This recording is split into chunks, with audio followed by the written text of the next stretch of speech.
Naging sidelight sa Jam Pack second night concert ng Pour Up Spade, sina Daniel Padilla at Kyla Estrada sa MOA Arena nitong weekend. Dead mga raw ang dalawa kahit marami pang nakakita sa kanila na masayang nanonood ng concert.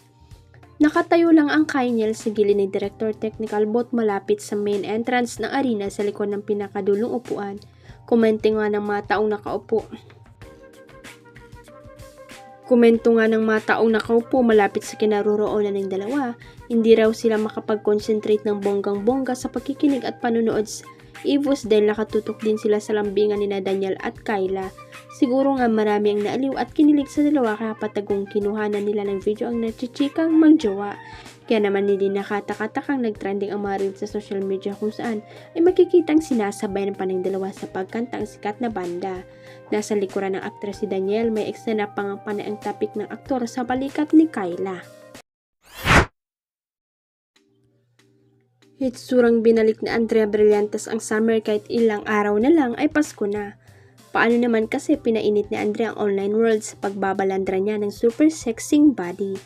Trending sa social media ang kanyang latest photo na kuha sa ilyo kung saan nakasuot siya ng blue two-piece, swimsuit at may nakaipit pang orange gumamela sa kanyang tenga.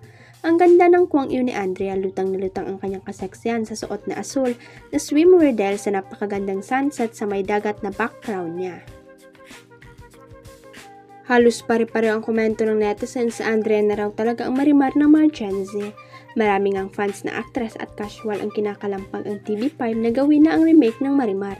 Siguradong patok daw ito dahil sa angking ganda at talento ni Blythe noong 2007 pa ginawa ni Maren Rivera ang remake ng nasabing hit Mexican series at noong 2015 ay muli itong remake kung saan si Megan Yang na ang bumida. Patagal-tagal na rin palang walang Marimar kaya ang tanong ay kung si Andrea na nga kaya ang bagong gaganap sa karakter na pinasikat ni Thalia. Pwedeng-pwede diba?